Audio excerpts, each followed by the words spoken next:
hoje em dia o jiu-jitsu é praticado por celebridades do mundo inteiro, tem visualização em internet, canais de televisão, você vê muita celebridade.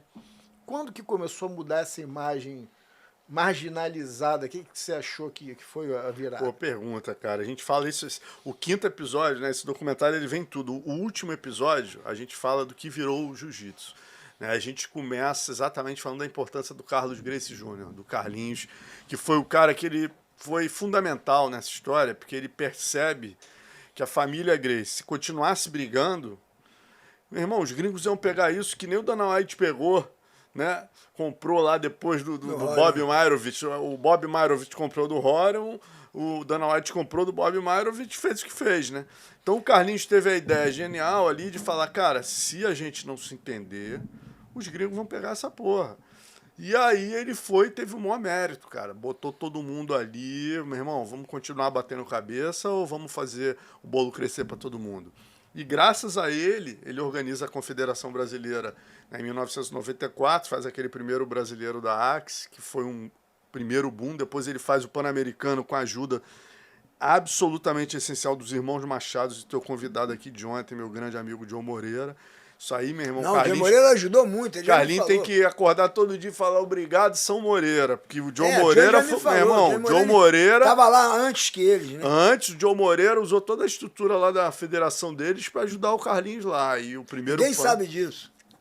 Eu sei porque o Joe já me falou. Pô, o Joe falou para mim também várias vezes. O Carlinhos sabe disso. Mas, em suma, o Carlinhos teve o mérito absoluto de. Isso na época, mais ou menos 93. Isso é exatamente 94. Mas aí o grande boom ocorre em 96, quando todo mundo falando, Carlinhos, porra, mundial, é loucura, que mundial, pô, mundial só do brasileiro, vai ser um mico isso. Ele, não, a gente vai levar isso pro mundo. Ninguém entendeu. Meu irmão, bateu o pé, fez o mundial, daqui. Começou a vir gringo, a gente mostra no documentário, né, os gringos falando, eu vi o Royce lutando, falei, pô, vou lutar esse mundial, o alemão vindo, outro cara, em suma. Depois passou pra lá. E aí ele vai, 97 faz outro, 98, meu amigo. E hoje em dia o mundial é o que é, né? E hoje em dia o jiu-jitsu é o que é. Então a virada, sem dúvida, o cara que virou o esporte, tem todo o mérito do mundo, é o Carlos Gracie Jr. Que era ajudante lá dava aula lá com o Hollis Gracie, né? Exatamente, né, cara? É um cara que não teve assim, não foi um super atleta, não, um cara que ele era bom. Não, sempre foi duro. Você ganhou o campeonato de wrestling, então eu falo assim, não foi um cara ponta, né, no sentido de ganhar MMA, nada disso, mas é um cara que é o que eu falo, cara. Cada um época não tem que encontrar o seu caminho. Por exemplo, o Rorion. Ele foi um ótimo lutador. Todo mundo sabe, o Rorion era duro, mas o Rorion, se perguntar assim, eu nunca ouvi assim, não, o Rorion nos treinos era o melhor, mas o Rorion, meu irmão, a gente só tá aqui hoje por causa dele. É mesmo. Porque o Rorion teve a genialidade de falar assim, cara, minha família tá muito bem coberta ali pelo meu primo, ali pelo Hollis. O Hollis é o número 1. Pô, vai ficar aqui de número 2, meu irmão? Não, eu vou lá pra fora e vou levar essa história pro mundo. Se ele não faz isso, a gente não tava aqui hoje. Não tinha nada. Não tinha jiu-jitsu no mundo. Hoje em dia o Mark Zuckerberg tá treinando por quê? Por causa do Carlinhos ter levado o troço. Por que o jiu-jitsu é essa febre? No documentário a gente mostra o que virou. Cara, a gente cobriu no documentário, a gente deu a sorte. Na semana que a Evelyn filmou, tava tendo o maior campeonato de jiu-jitsu da história, né? 8.400 participantes, 44 áreas de tatame e o maior DCC da história, que foi o último que lotou, né, aquela arena lá com 14 mil pessoas.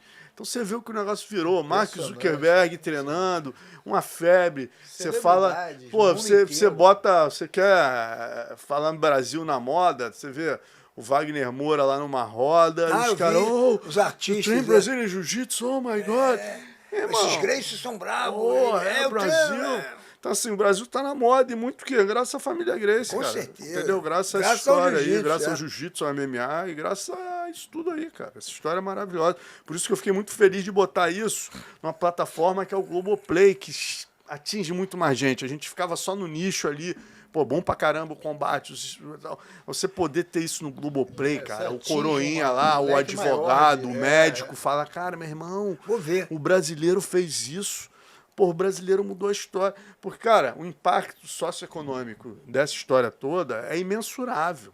Você tem, não é 1.000, são milhares de pessoas vivendo do jiu-jitsu, do MMA, como treinador, como professor, como jornalista. E isso só pôde acontecer graças a essa saga aí que a gente está contando, que começa, né, nos samurais, passa pelo Jigoro Kano, Mitsuyo Maeda, Carlos Hélio. Aí é muito importante se dizer o seguinte: o Jigoro Kano, pô, importantíssimo, judô para o mundo, mas se não é o doido do Carlos, isso a gente mostra no documentário, doido no bom sentido, por que acontece? Cara, o mundo, o establishment mundial, naquele momento da Segunda Guerra Mundial, dizia o seguinte: o judô tem que ganhar o mundo. Então a pressão do mundo era o seguinte: meu irmão, é judô. Você faz aí, kimono é judô. Então todo mundo judô. Pô, a comunidade japonesa aqui, cara, em São Paulo. Sim. Pô, que Gracie, que história é essa? Para aí, meu irmão. Com isso aí, que jiu-jitsu é o quê? Tu faz judô. E todo mundo então eu faço judô. E todo mundo vira. E assim o mundo inteiro. Na Alemanha, não sei aonde e tal, todo mundo. É judô, é judô. E o Carlos fala: judô é o cacete. O que eu faço é jiu-jitsu. E até o seu Hélio ali no momento, ele dá uma baqueada. A pressão, porque dá uma faixa preta pro seu L e tal, de judô. E aí o Carlos fala: não, isso aqui, a gente é jiu-jitsu. E aí pressiona, quando eles fazem os desafios, falam: não, tem que contar a espada no chão. Meu irmão, isso aqui não é judô não, rapaz. Isso aqui não é Kodokan, não. A regra aqui é o seguinte: é finalização. É mata-leão. Então a pressão do mundo inteiro, até nos desafios, a imprensa, todo mundo, a comunidade nipônica, é o seguinte: não, tem que ser as regras do judô. Caiu de costas no chão, cacete, rapaz. Caiu de costas no chão, continua a luta. Entendeu? Isso é jiu-jitsu, até pegar, até um desistir. Então o seu Carlos peita o establishment mundial. Aí a importância do seu Carlos Gracie tem que ser dita, entendeu? Porque se nesse momento ele cede, meu amigo, acabava o jiu-jitsu no mundo. Não tinha jiu-jitsu no mundo.